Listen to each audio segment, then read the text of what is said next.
Vice Versa, AKA, and Greyhound. Nhlanhla is Greyhound. Yeah, it was Greyhound. Okay, where did you guys meet? Yeah. So we met at school. We met at St. John's College, where we went to school. Kiernan was actually at St. John's, I think, from even like earlier grades. Nhlanhla and I arrived in grade 8, high school at St. John's. And that year in grade 8 and grade 9, because we were feeling quite alienated with the environment in St. John's, at the time it was like a 95% white school, students and staff, we started to find a home in hip-hop. We founded a place for confident Black expression. We started learning how to beatbox, how to make music, how to make beats and produce. And yeah, so that's how we met. It was kind of like a feeling of Black confidence within an alienated environment in a white world. And you guys identified as Black?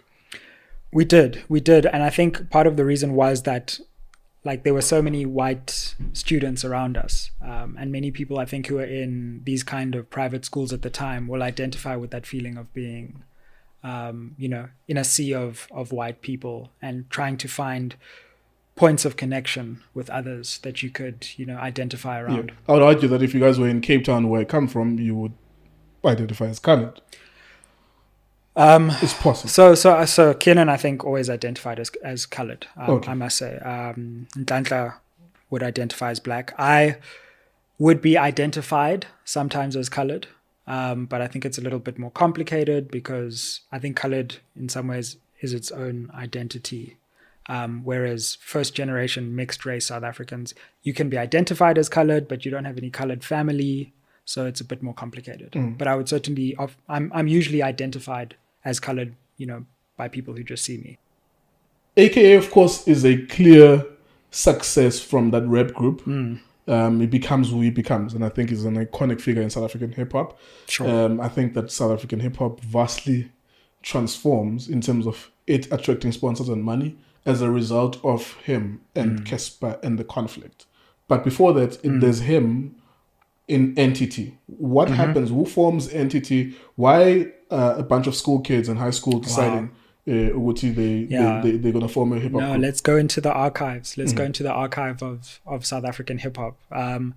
Entity was originally a group of 6 people. And it wasn't just a rap recording group. At the beginning, it was dance. So like we were popping and locking and crumping. Crumping was even later. Like this is pre-crumping. And beatboxing. So we would, during break or after school, we'd go to this bench at our school, and there were the people who were the best beatboxers, the people who were the best rappers, and that's how it started. So we used to create entire songs with just like beatboxing and rapping. Now, over time, people started dropping out of the group. So think about it. And I kind of identify with this now. They're Black parents who have sent their kids to St. John's, right? One of the premium schools in the country. And they're like, you went there to rap. You are leaving this group. Like, we did not send you to the schools, to become a rapper. So from 6, it went to 4. From 4, it went to 3. And then the 3 of us, who were the 3 people who were like finally in the group, were the ones who were most committed to really making sure this group like eventually happened. Even though the 4th person, Books, literally had to drop out because his parents were like, we are not supporting this. He ended up becoming a brilliant producer and producing Bumper and all of this, a lot of AKA stuff. Bumper, Pro Kid. Yeah, he produced Bumper, he produced a lot of Kulichana. He produced a lot of AKA, early AKA, Wow. Yeah. So he's also someone who's done great things from that group of friends. And then the 3 of us really tried to become recording artists, and the group Entity then recorded a demo album, the first time any of us was ever in a studio. We recorded 2 songs, and from that we then got signed to a label and actually recorded an album. But who sees that and hears it? Like it was... It's a grind for other kids. I mean, even Nati, we had a similar high school, even myself, similar high school crew, whatever. But it's like, you knew there's no way you're going to make it, like, because you don't have... In Cape Town, there's no industry. No. Who's listening to you guys? Yeah, and I'm quite I'm quite disappointed by the way AKA talks about this, because he's very dismissive of that early period in his career, and he's like, "Oh, we were rapping about cars, ha ha ha," and then the real stuff started. Yeah. No, I was there. I know how it started, and it was really hard work. Like, we were at school, we were also trying to do well at school, and we were trying to produce an album in 2004. Like, I just don't even know. Like, we recorded demos. We learned how to produce music ourselves at the age of 13 and 14. Wow. We learned how to rap. And then we actually got signed. Like, we had to shop this demo around. We were performing at different places. And we had this performance in Orange Farm at an event for Love Life, an NGO at the time that was really big. Was that going on Love Life, my dad? So Love Life had this thing. We came together. My brother was working for Love Life at the time. He was like, "Can you guys come and perform?" And our party trick was always beatboxing. No matter what happened, when a crowd was around and someone started beatboxing, everyone would just go crazy. And so, like, we're in Orange Farm, there are like 300, 400 people there, and we start beatboxing and rapping over the beatboxing. The crowd goes wild. And someone at that thing is part of a record company. And he's like, "Here's my card. We might want to sign you." And that's how we got signed. Yeah. That performance at Orange Farm. And those were songs from the demo? Those were, songs from the demo. We also had like freestyle raps that we would do. We had a whole performance routine. There was dancing. Yeah. And so that's how it started. We then gave our demo to this company. The company was actually run by someone called Sipho Dlamini, who's now, I think, the head of Universal. He listened to it and he was like, "There's something here, but you have to pay to record your album. We'll release and distribute, but we're not going to cover the recording costs." It sounds dodgy. And then our parents came in and helped us pay to record the album. Do you remember the sum? I do remember the sum, but it shall remain unnamed. It was a lot of money for the time. And that sounds dodgy. And then what is the give? Because Master P does a give and take where he maintains his independence and he gets a distribution deal which is 80-20 to his favor. Yeah. But he will carry the cost. You know, and that's how he becomes a multi-millionaire in hip hop in the 90s. Yeah. You know, there's always a give and take. So Kuni, what's the catch? Like, are they going to give you half of your rights? I honestly can't even remember the terms of the deal. But it was very, I think it was ultimately, in hindsight, very one-sided. Like, we ultimately covered the recording risk, and then, like... But still, they're going to derive the benefit. They derive quite a lot of benefit from... listen, the lessons of the music industry, you always have to learn the hard way, right? But we were just so excited. We were just so excited. Not even that we were releasing something, that we were in a studio. And it's funny, I always remember Kiernan's excitement. I haven't spoken to him since like 2009. But I'll never forget his excitement the first time he was in a recording studio. And there was this one day, this is like the earliest part of his career. We were learning how to produce music and on Fruity Loops. And we were like 14. We were like 14. We were at my house. We used to live a street away from each other, so we lived quite close. And we were at my house and we learned how to export from the computer to a CD. So we exported this beat that we were making together to a CD, and we put it in the CD player and we pressed play. And the music started to play. Yeah. And we were jumping around the room. We were like, we did it. We made music. Like, we were producers. Like, just the idea of producing music and putting it in a CD player and pressing, and it actually playing back to you was like the ultimate joy for us. And so, like, I harbor many of those, memories. Yeah, you guys won a Core award as well. I read that news when I was maybe 16 or 15 on Hype magazine. We were nominated. We didn't win it. Oh, you didn't win? We was robbed.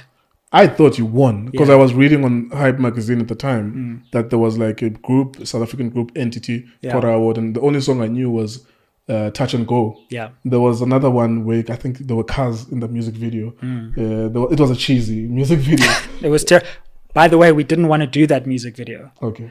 So, Touch and Go which was the second music video, was one that we took completely into our control. First Gear. It's First Gear. First Gear. We were like, we don't want to do this thing of trying to pretend like we're flashy and like the patriarchal woman in the background thing. Like it just, but we really wanted a music video. And the record label was like, we want to shoot this song and we want to shoot it in this way. Did they cover the cost of the video? Yeah. Okay, at least. And they had connections with the people who filmed videos and stuff, so they got the crew and all of that. Actually, no. I think we ended up raising money for the video, but yeah. Hey, this thing doesn't sound good. Hey? But they coordinated who would film and all of that and putting it on the airwaves and stuff. And I remember them even coming with like those fake chains. And eventually we had to say like, no further. You draw the line on fake chains. Yeah. And I would maintain, people like even First Gear, it's not really a song about cars. That's how the music. I remember the music video. Yeah. But it's actually a deeper metaphor. I will defend First Gear. It's a deeper. It's a metaphor. It's your baby. It's a metaphor about how rapping is like driving a car. First gear, feel the acceleration till you hit the second gear. Oh yeah, I remember. Bass driven when I pop it into third gear. Race my lyrics to the finish in the fourth gear, fifth gear. And this here is what you hear with the rumble of exhaust pipes, like the sound of the crowd when we hold mics. See, the car is like a sound of a crowd when we hold mics. That's dope, actually. If you ever wondered what heat felt like, grab your seatbelt and try to hold tight. So what we were really doing in the song is saying the way we rhyme is kind of like the way people race cars. It wasn't like, oh, look, cars are cool. Oh, yeah. But the video turned it into one of those. I mean, we're a bunch of teenagers. We all have a shared experience. Yeah, you guys, you are 1989, I'm 1990, AK is 1990. Yeah, he's 88. 88. So we were like in the same age group, and all we could see was the visuals from the video. Yeah, I think even Noah's Babon, I think, was around the period as well. Pro Kid. Yeah. That was another cars related video that I remember. Yeah. And I remember writing the lyrics to it. Really? Actually, one of the verses is one of the most dopest verses. Just I forgot it, but I wrote it down. With the S on the double. Always been the talk of the table corner to corner in color, but something like that. Yeah, that was a dope song. But then if you see the video, you will think that it's all about Vrpaz. Yeah, exactly. There was always a message. What did you learn from that? I want to move because I know we pressed for time. I want to move from that. What did you learn from hip hop, from working with AKA, from working? What did you feel at home in music, in the industry? So it's funny because I've never spoken about my relationship with AKA in public, basically since then. But before I get there, I learned a lot about life to the extent that was like one of the first important friend groups that I had. And I am still really good friends with Ntlantla, Greyhound, Books. So even though most people know AKA, and for good reason because he's super famous, it's actually fascinating to watch how the different lives that were within that group have actually moved in different directions. Ntlantla ended up studying law. He's created his own company now. Books became a brilliant producer, was more in the background, but produced a lot. I went a more academic publishing route. AKA obviously did what AKA did. So it's interesting. It's fascinating to look back and see how in our lives, we have friend groups in certain times and then we go our separate ways.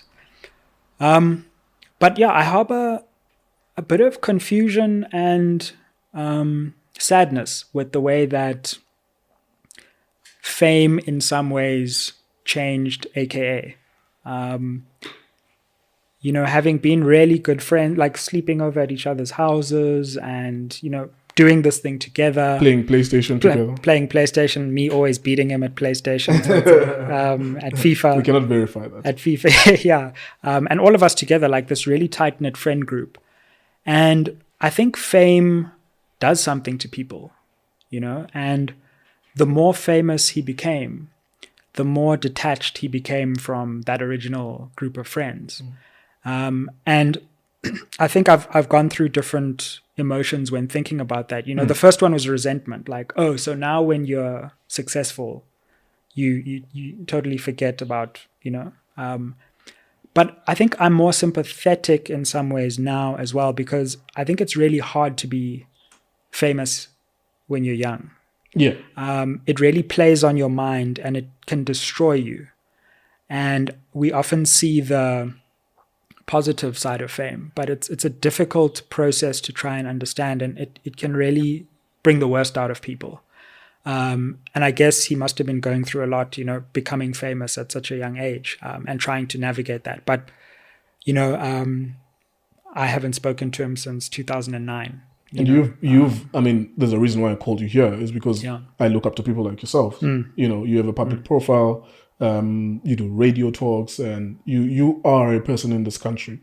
You find a space in terms of known personalities in this country. So it's not like, because you see, as I'm meditating on what you're saying, I'm also observing myself that coming from where I come from, Menyanga, a lot of people don't get to see a guy like myself coming from there and do the things that I do. So there's a level of insecurity in how I engage with people. Sure. There's a lot of glory hunters that I tend not to respond to. You know what I'm saying? And I get it. Like, people see you from a distance and they're like, oh, he's making money now, type of thing. And it becomes very difficult to maintain relationships because you second guess the motives of people around you. Yeah. So I can sympathize with that, even though his is a different stratosphere, because like I said, him and Casper elevated this game. You could argue that some people are arguing Oguti, it was to the destruction of the South African hip hop, the beef and stuff like that. But I saw money coming in at a time in the 2010s. No, there's no doubt about that. Yeah. Like, they took it to another level. Absolutely.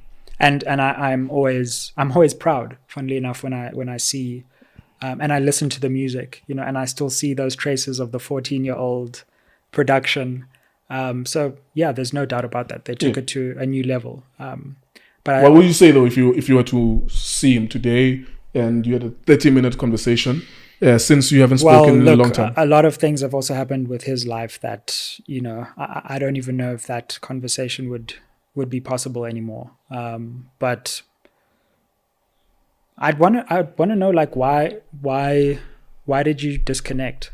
Why did you feel like you had to do this thing alone without bringing the people who you knew at the earlier part when you weren't big with you? And what was it about that moment where you felt like you had to do this tunnel vision thing? And it worked. And maybe that's why it worked, because you also learn, like, the others of us in the group were interested in many things. Nhlanhla studied law, and he was actually the head boy of the school that we were at. I was interested in academics, aka from the moment was like, this is what I'm doing and this is it alone, and he always had that focus on music, whereas we didn't want to be celebrities